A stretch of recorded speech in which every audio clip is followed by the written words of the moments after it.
Hey, what's up, Facebook family? How you doing? It's me, Terry Crews again. I just want to address some things real quick, man. The subject is dirty little secret, and for years, my dirty little secret was that I was addicted to pornography for years. Now, most of you who are on Facebook are using the internet, and it's kind of crazy because this thing has become a problem. I think it's a worldwide problem. A worldwide problem.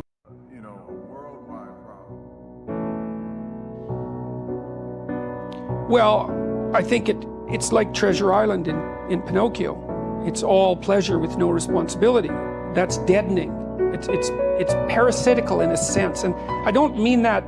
I'm not making a value judgment. I mean, it's no wonder the young guys are caught up in this, because it's an unbelievably powerful technology. It drove the development of the internet, let's not forget. So it taps into one viciously primordial motivation.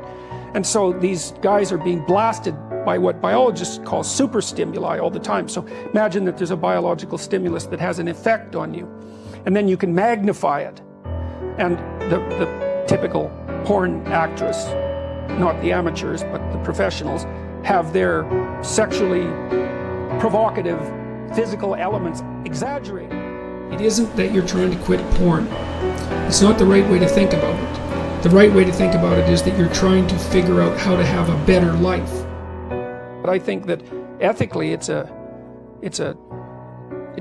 not good. It's not good. It's an easy out.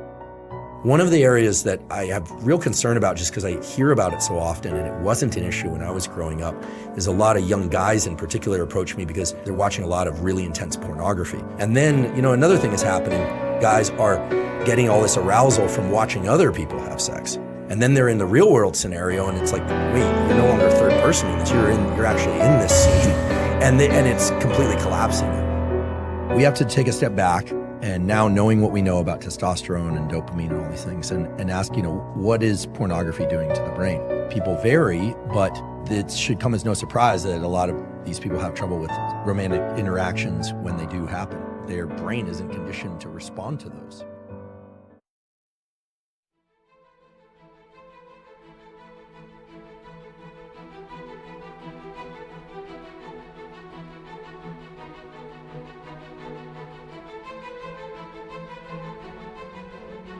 Here's the thing, is I got problems.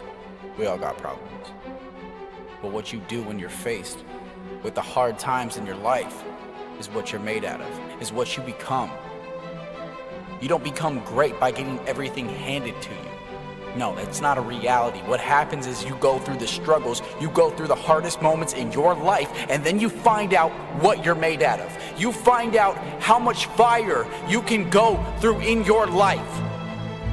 It's not easy. It's never easy. It's always hard. It's always ugly. And to be honest, it's what makes you you. So embrace it. Embrace the hard times in your life, because they won't last. Embrace what you have right now in your life, because it could be gone tomorrow. And that's the reality.